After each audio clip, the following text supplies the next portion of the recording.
Hello dear students. So today we are going to start with the topic of crystal defects or imperfections. Before this we had seen problems of this chapter solid state. So now crystal defects or imperfections. Whenever a crystal is formed, जब भी कोई crystal form होता है तो वो एक हम क्या बोल रहे हैं कि it is a regular arrangement, है ना, कि उसमें एक रेगुलर अरेंजमेंट होता है करके। तो पर ऐसा विजुअली है कि रेगुलर अरेंजमेंट है करके कि सारे जो क्रिस्टल लैटाइसेस है वो अपने अपने पर्टिकुलर पॉइंट पे प्रेजेंट है विजुअली, ओके। पर ऐसा नहीं होता है एक्चुअली।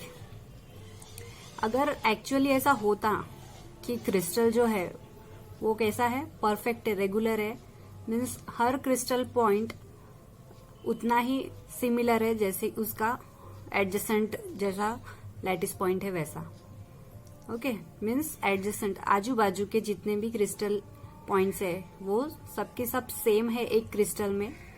ऐसा होता अगर, तो उस क्रिस्टल को हम क्या बोलते हैं, आइडियल क्रिस्टल, ओके। क्यों? क्योंकि उसमें हर एक चीज एकदम परफेक्ट होती, हर क्रिस्टल की वही same size, same proportion, same type में वो रहते, सेम टाइप के एटम्स में प्रेजेंट रहते, सेम पोजीशन पे भी रहते। पोजीशन वर्ड को मैं इंपॉर्टेंस दूंगी क्योंकि क्रिस्टल की पोजीशन के चेंजेस के वजह से उसमें क्या आते हैं, डिफेक्ट्स, ओके। और हम उसको क्या बोलते हैं, इम्परफेक्शंस। तो इफ वी आर सेइंग कि अगर आइडियल क्रिस्टल है तो वो कब एग्जिस्ट होगा, और क्या आइडियल क्रिस्टल है? तो ideal crystal is not there, it is hypothetical, okay. Ideal crystal is not there, it is hypothetical. मतलब ये एक सिर्फ फिनोमिनन है कि हम बोलते हैं कि एक आइडियल क्रिस्टल होगा जिसमें सारे लैटिस पॉइंट्स प्रेजेंट रहेंगे, प्रॉपर पोजीशन में रहेंगे, अपनी एक पर्टिकुलर प्लेसेस डिसाइड करके रहेंगे उसमें वो। पर ऐसा नहीं होता है, इट इज हाइपोथेटिकल। और अगर वो रहे, पार्टिकल्स एक पर्टिकुलर पॉइंट्स में प्रेजेंट रहे, तो वो कितने टेम्परेचर पे होगा, 0 डिग्री केल्विन पे होगा, सॉरी 0 केल्विन पे होगा, ओके। तो आइडियल क्रिस्टल हम किसको बोलेंगे कि all particles are present at the lattice points and it exist at 0 degree kelvin and it is hypothetical, मतलब it is not real, okay, it is a hypothetical phenomenon. तो क्या होता है, क्रिस्टल अब आइडियल नहीं रहा, इसका मतलब उसमें क्या है, डिफेक्ट्स है, और सेकेंड नेम उसका, इट इज हैविंग सम इनपरफेक्शंस। तो वो किसके वजह से, कोई ना कोई रीजन तो होगा कि उसके अंदर एक डिफेक्ट आया है ना, कुछ ना कुछ रीजन रहता है हर चीज के लिए। तो यहाँ पर मेन रीजन इज कि अगर हमने हीट प्रोवाइड करी, ओके, तो क्या होगा, मॉलिक्यूल्स मूव करने लग जाएंगे। सो देयरफॉर वो अपनी आइडियलिटी से हट जाएंगे। तो देयरफॉर वी कंक्लूड कि when heat is provided, movement of particle increases and that is they become non ideal. बराबर है, वो अपनी जगह पे से, अपनी पोजीशन पे से हिल जाएंगे, तो वो अपनी आइडियलिटी खो बैठेंगे, तो हम उसको क्या बोलेंगे, they become non ideal. This irregularities, okay, next point, this irregularities in the arrangement of constituent particles of a solid crystal are called as defects or imperfections, okay। इसको ही हम क्या बोलते हैं, डिफेक्ट्स और इम्परफेक्शन। उनकी जो अरेंजमेंट है particles की वो चेंज होती जाती है, इरेगुलर हो जाती है, रेगुलरिटी छोड़ देती है। तो किस प्रोसेसेस में हो सकता है ऐसा, तो जब हम क्या कर रहे हैं, कुछ रिएक्शन कर रहे हैं, है ना, कोई हमने सॉलिड पाउडर डाला तो क्या होगा, उसका रिएक्शन होगा। रिएक्शन होगा मतलब उसका क्या होगा, स्टेट चेंज होगा, है ना। जरूरी स्टेट चेंज होके वो नया कंपाउंड फॉर्म करेगा, तो ऑब्वियसली इलेक्ट्रॉन्स का और आनायंस का मूवमेंट होने वाला है। तो जब मूवमेंट होगा तो क्या होगा, पोजीशन चेंज होगी, तो क्या क्रिएट होगा, डिफेक्ट क्रिएट होगा, okay.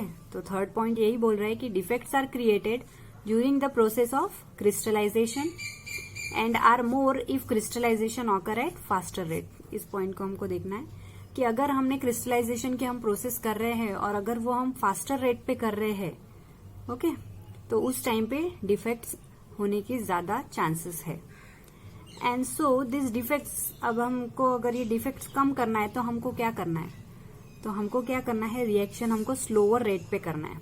Okay, and so the defects can be minimised by carrying out crystallisation at slower rate.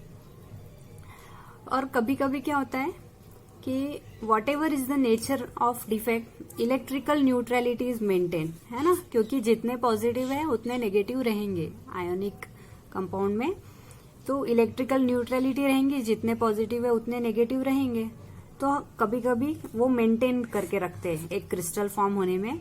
And sometimes intentionally defects are created to maintain the desired property in crystalline solids. Defects को create किया जाता है so that उनकी जो property है, desired property हमको चाहिए रहती है, वो मेंटेन रहे.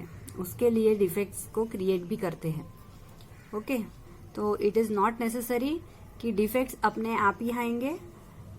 Means during the formation of a crystal करके, ज्यादा हीट प्रोवाइड करके हम इंटेंशनली उनके मूवमेंट. इसके बाद में हमको पढ़ना है पॉइंट डिफेक्ट्स.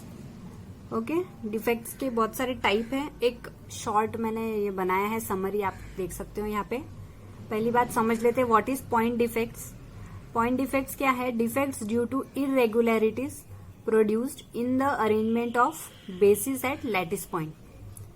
ठीक है, बेसिस मतलब बताया था, कुछ स्टूडेंट्स ने मेरे को डाउट में भी अलग से पूछा था, पर फिर भी बताया था कि जो लैटिस पॉइंट होता है उसकी जो रिपीटेड अरेंजमेंट बनती है उसको हम बेसिस बोलते हैं. ठीक है, तो combination of lattice point and basis is equal to crystal structure. Okay, तो defects due to irregularities produced in the arrangement of basis at the lattice point is called as point defects. Okay, defects को हम किससे denote करते हैं, point defect से. तो ये कितने टाइप की है, it is majorly of 3 types. First is stoichiometric, second is impurity and third is non stoichiometric. अब इसमें भी सब टाइप्स है. देखो, stoichiometric is divided into 4 types. First one is vacancy defect, second one is self interstitial defect, third is Schottky defect and fourth one is Frenkel defect. ठीक है, stoichiometry defect जो है उसके कौन से टाइप है, 4 टाइप है. Vacancy defect, self interstitial defect, Schottky defect और फ्रैंकल डिफेक्ट. इसमें से जो सेकेंड है इम्प्यूरिटी डिफेक्ट, इसको भी सब डिवाइड किया है 2 इसमें, substitutional impurity defect and interstitial impurity defect. Okay, और बाद में नॉन स्टोकियोमेट्री जो है, third one is our non stoichiometry, उसको 2 इसमें डिवाइड किया है, metal deficiency defect and metal excess defect. Okay, तो ये चार्ट आप लोग आपके नोट्स में जरूर बनाओ ताकि आप लोगों को कंफ्यूज ना हो कि हम लोग क्या क्या पढ़ रहे हैं करके. 1 बाय 1 सारे डिफेक्ट्स हम लोग समझने वाले हैं. तो फर्स्ट मेजर आई थिंक इसको ABC दे देते हैं. ए जो है वो क्या है, स्टोकियोमेट्री, बी क्या है, इम्प्यूरिटी, और सी क्या है, नॉन स्टोकियोमेट्रिक. ठीक है, तो ए का 4 टाइप्स हैं, तो A1 A2 A3 दे देती हूँ. A1 A2 A3 and A4. ठीक है, स्टोकियोमेट्री 4 इसमें डिवाइडेड है, इसलिए A1 A2 A3. इम्प्यूरिटी 2 इसमें डिवाइडेड है, उसको नेम दे देती हूँ B1 और B2. ओके, सब्स्टिट्यूशनल इम्प्यूरिटी और इंटरस्टिशियल इम्प्यूरिटी. और जो नॉन स्टोकियोमेट्रिक है C, उसको भी 2 इसमें डिवाइड कर देते हैं, C1 और C2. तो आई होप अब थोड़ा सा इजी हो जाएगा चार्ट याद करने में भी और पॉइंट्स देखने में भी कि कौन सा किसका सब टाइप है करके.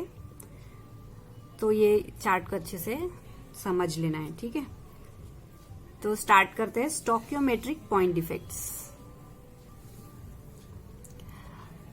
क्या है, देखो, स्टोकियोमेट्रिक पॉइंट डिफेक्ट्स. पहली बात तो स्टोकियोमेट्री क्या होता है कि जिसमें हम एक कंपाउंड जो पढ़ रहे हैं उसके फिक्स्ड रेशियो रहते हैं. जैसे कि बहुत कॉमन एग्जांपल है, देखो यहाँ मैंने लिखा है NaCl, मतलब 1 part of Na and 1 part of Cl, मतलब इनका रेशियो फिक्स है 1:1. जितने मॉलिक्यूल सोडियम के होंगे उतने ही मॉलिक्यूल क्लोरीन के होंगे, उसको हम बोलते हैं स्टोकियोमेट्री. ओके, तो देखो फिर यहाँ जो लिखा है स्टेटमेंट वो भी रीड आउट कर देती हूँ। Chemical formula of a compound shows fixed ratio of number of atoms और number of cations and anions, जिसका कॉमन एग्जांपल ले रहे हैं NaCl। ठीक है, इससे आई होप आप लोगों को कंसेप्ट समझ में आया है what is stoichiometric point defect. That is the ratio of number of atoms और कटायंस और anions of compound remains the same as represented by its chemical formula, है ना। इसको हम क्या बोलते हैं, स्टोइकियोमेट्रिक पॉइंट डिफेक्ट्स। ये सिर्फ मेन इतना ही था इसके बारे में। इसके जो सब टाइप्स के जो डिफेक्ट्स आए हैं उसका थोड़ा डिटेल है जो हम अभी डिस्कस करेंगे। देखो फर्स्ट है वैकेंसी डिफेक्ट।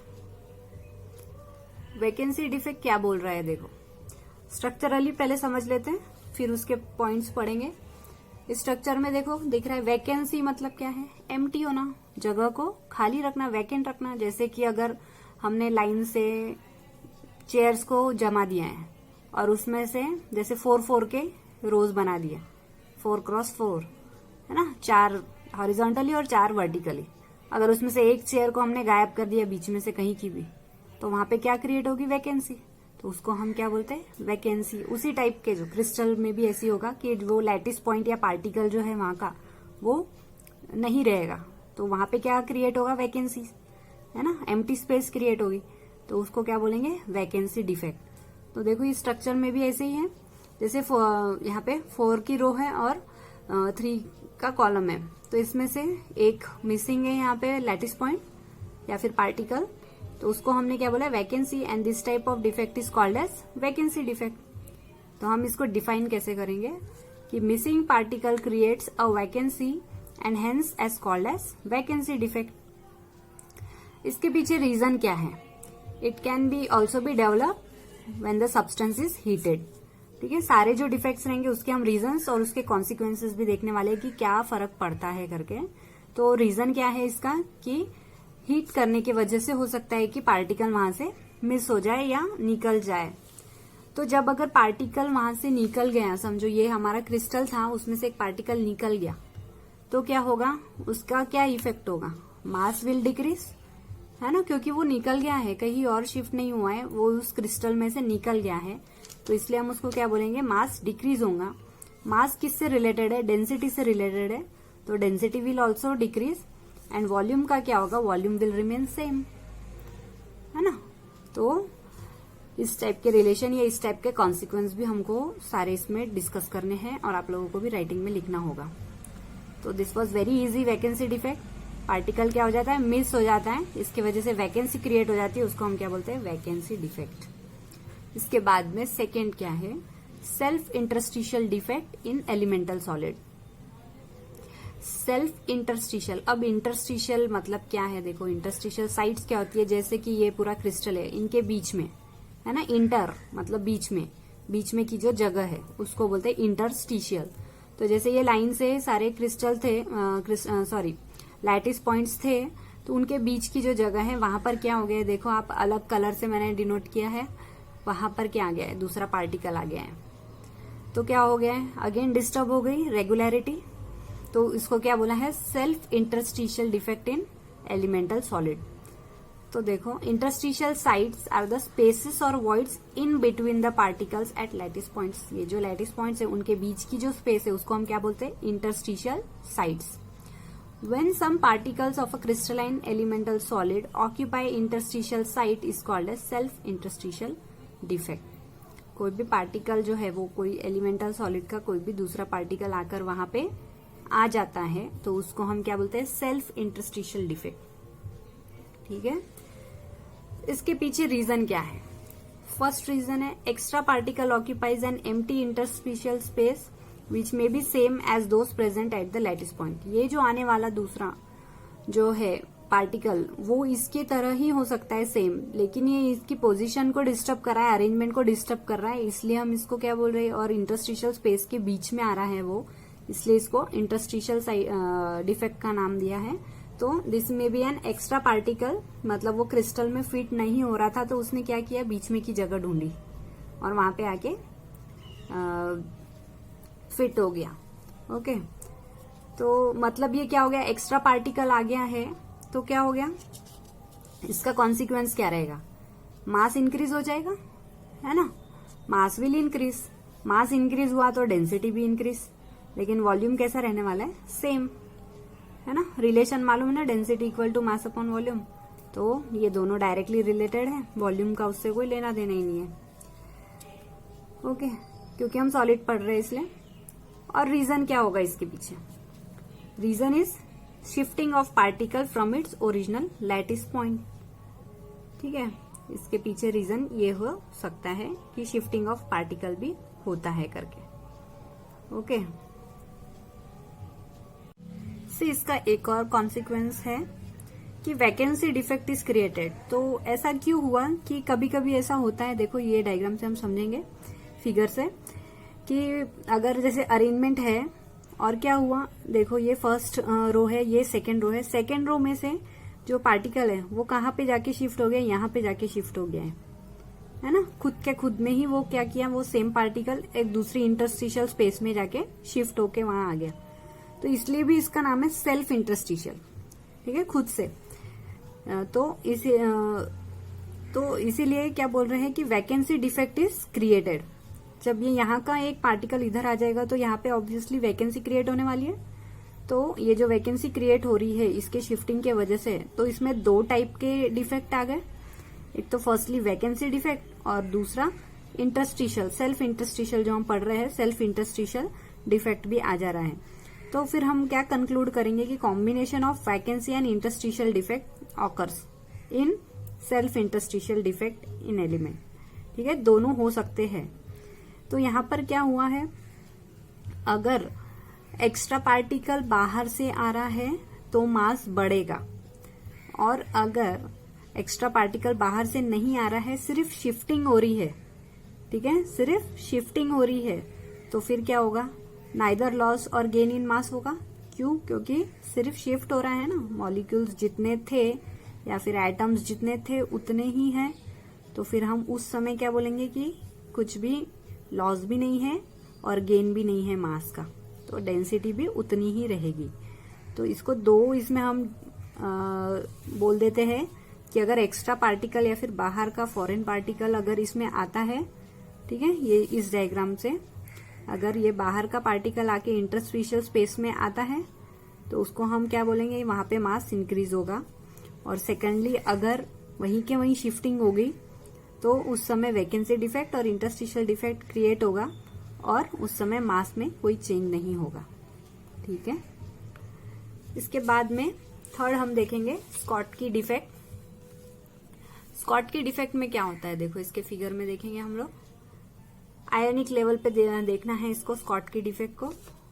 यहाँ पर क्या है, देखो अनआयंस का अरेंजमेंट और कट आयंस का अरेंजमेंट, अनआयन का अरेंजमेंट और कट आयन का अरेंजमेंट, तो दोनों टाइप की वैकेंसी क्रिएट हो रही है। देखो positive negative positive negative positive negative positive negative positive vacant positive negative, यहाँ पे नेगेटिव पॉजिटिव की vacancy, negative positive negative positive. तो ये येलो से जो मैंने मार्क किया है उससे क्या समझ में आ रहा है कौन सी टाइप की वैकेंसी क्रिएट हो रही है। एक तो अनआयनिक वैकेंसी भी क्रिएट हो सकती है और सेकेंडली कट आयनिक, अगर पॉजिटिव आयन नहीं है तो कट आयनिक वैकेंसी भी क्रिएट हो सकती है। तो स्कॉटकी डिफेक्ट में क्या होगा, here equal number of cations and anions are missing from their regular positions creating again vacancy create हो रही है ना। तो thus there exist 2 holes per ion pair lost, 2 vacancy create हुई है, 2 होल्स होंगे वहां पर, one created by missing a cut ion and the other by missing an anion. Such a paired cut ion anion vacancy defect is called as Schottky defect. बराबर है, 2 holes create हो जाते हैं, एम्प्टी स्पेस को या vacancy को holes भी बोलते हैं। तो एक कट आयन मिस हुआ है तो एक अनआयन भी मिस हुआ है, तो इसके वजह से इस टाइप के जो paired cation anion vacancy defect create होते हैं उसको क्या बोलते हैं, स्कॉटकी डिफेक्ट। ओके, तो आयोनिक लेवल पे है, ये आपको सबसे बड़ा हिंट है इसके लिए। तो कंडीशन क्या है कि it is found in ionic compounds only, अभी मैंने बोली ये चीज कि ये आयोनिक कंपाउंड में होगा, with a high degree of ionic character, है ना। High degree of ionic character मतलब बहुत ज्यादा पॉजिटिव और नेगेटिविटी का डिफरेंस रहेगा उसमें, तो आयोनिक कैरेक्टर ज्यादा रहेगा। इनमें क्या होगा, हाई कोऑर्डिनेशन नंबर ऑफ अनायन रहेगा, कोऑर्डिनेशन नंबर अनायन का ज्यादा रहेगा। देखो ये सारी कंडीशंस तो देखना ही है क्योंकि इसके वजह से ये डिफेक्ट्स क्रिएट हो रहे हैं, इसीलिए। फिर से लास्ट है कि small difference between the size of cation and अनायन, अनायन और कटायन के साइज में भी क्या डिफरेंस है, कम है। The ratio of radius of cation, size हम किससे मेजर करते, साइज उसके रेडियस से, तो radius of cation to radius of anion is not far below unity, unity के नीचे, यूनिटी मीन्स 1, उसके नीचे नहीं है, ज्यादा नीचे नहीं जाएंगी उसकी वैल्यू। ओके, तो कंडीशंस को भी देखना है कि क्या हो रहा है। It is found in ionic compounds with a high degree of ionic character, ionic character निकालते शायद आता होगा आप लोगों को, नहीं आता होगा तो मैं एक बता दूंगी इसके बारे में। फिर हाई कोऑर्डिनेशन नंबर ऑफ अनायन, अनायन का कोऑर्डिनेशन नंबर ज्यादा रहेगा, मतलब नंबर ऑफ अनायंस जो रहेंगे वो ज्यादा रहेंगे। कोऑर्डिनेशन नंबर मतलब क्या, कितने नंबर ऑफ मॉलिक्यूल्स प्रेजेंट है, तो अनायन के ज्यादा रहेंगे। और small difference between the size of cation और अनायन, अनायन और कटायन की साइज का डिफरेंस भी कैसा रहेगा, कम रहेगा। उनका आर मतलब रेडियस कटायन का जो रेशियो, मतलब हम इससे मैं बता रहे हैं, आर कटायन या radius of cation is to radius of anion is not far below unity. ठीक है, तो ये कंडीशंस फॉलो होनी चाहिए फॉर किसके लिए, आयोनी स्कॉट की डिफेक्ट के लिए। तब इसके वजह से क्या होने वाला है, उसके consequences, number of ions decreases, mass decreases and density also decreases, बराबर। आयंस भी डिक्रीज होंगे, मास भी डिक्रीज होगा और डेंसिटी भी डिक्रीज होने वाली है। वॉल्यूम क्या होगा, volume remains same. Okay, number of missing cations and anions is equal, hence electrical neutrality of compound is preserved, बराबर है। जितने कटायन निकल रहे उतने ही अनायन निकलेंगे, इसलिए न्यूट्रलिटी भी प्रिजर्व रहेंगी। Common examples are NaCl, AgBr and KCl, silver bromide और पोटेशियम क्लोराइड। ठीक है, सोडियम क्लोराइड, सिल्वर ब्रोमाइड और पोटेशियम क्लोराइड। ठीक है, इसके बाद में हम पढ़ेंगे एक लास्ट है फ्रैंकल डिफेक्ट। किसका लास्ट है, स्टोकियोमेट्रिक डिफेक्ट, पॉइंट डिफेक्ट्स का लास्ट है फ्रैंकल डिफेक्ट। इसका फिगर देखेंगे हम लोग। देखो क्या हो रहा है, अगेन आयनिक लेवल पे है। देखो जो नाम है, साइंटिस्ट के नेम है स्कॉटकी और फ्रैंकल, जिन्होंने डिस्कवर किया था, वो किसके ऊपर जा रहे हैं, आयंस के ऊपर जा रहे हैं, आयनिक कंपाउंड्स पे जा रहे हैं। ठीक है, तो negative positive, negative positive, negative positive, negative, दोनों इंटरस्टिशियल के बीच में क्या आ गया है, कट आयन। नेगेटिव यहाँ का वैकेंट हो गया है, कुछ भी नहीं है, मतलब vacant space. Again negative positive, positive negative positive, positive negative, vacant space, negative positive, यहाँ का कहाँ गया, यहाँ नीचे पॉजिटिव। कौन सा जा रहा है, पॉजिटिव वाला जा रहा है। क्यों जा रहा है पॉजिटिव वाला, कट आयन का और अनायन में क्या डिफरेंस है, हाँ साइन का तो डिफरेंस है कि वो पॉजिटिव और वो नेगेटिव है, लेकिन उनके साइज का डिफरेंस है। अनायन इज लार्जर इन साइज और कट आयन कैसा है, स्मॉलर इन साइज। तो क्या करेगा, जो छोटा साइज में रहता है वो कहीं भी घुसने की कोशिश करता है। तो यहाँ पे पॉजिटिव जो है cut ion, it is smaller in size, so therefore वो जो इंटरस्टिशियल स्पेस है अनायंस के बीच में, उनके बीच में या फिर आयंस के बीच में की जो इंटरस्टिशियल स्पेसेस है उसमें जाके वो फिट हो जाता है। तो जब वो अपनी जगह पे से निकल गया तो वहां पे क्या क्रिएट हुई, वैकेंसी। तो उसको क्या बोलेंगे, वैकेंसी ऑफ कट आयन। और जहां वो जाके बैठा या जहां वो गया उसको क्या बोलेंगे, cation at interstitial site, बराबर। तो देखो पॉइंट्स पढ़ेंगे इसके। It arises when an ion of an ionic compound is missing from its regular lattice and occupies the interstitial position between the lattice point. अपनी जगह पे से वो हट जाता है, मतलब वो मिस हो जाता है, मतलब वो वैकेंसी क्रिएट करता है। और वो कहाँ जाके बैठता है, इंटरस्टिशियल पोजीशन पे जाके बैठता है। रीजन क्या है, reason why only cations occupies interstitial site. क्यों, क्योंकि उनका साइज कैसा है, स्मॉलर। स्मॉलर होने की वजह से वो जहां जाते हैं वहां क्या क्रिएट करते हैं, वैकेंसी डिफेक्ट। ठीक है, vacancy is created at its original position. Hence Frenkel defect can be regarded as a combination of vacancy defect and interstitial defect. ठीक है, क्वेश्चन पूछते हैं फ्रेंकल डिफेक्ट में कौन से डिफेक्ट को हम काउंट कर सकते हैं. It is a combination of vacancy as well as interstitial defects. Conditions क्या है फ्रेंकल डिफेक्ट के होने की. फर्स्ट कंडीशन है it occurs in ionic compounds with large difference between the size.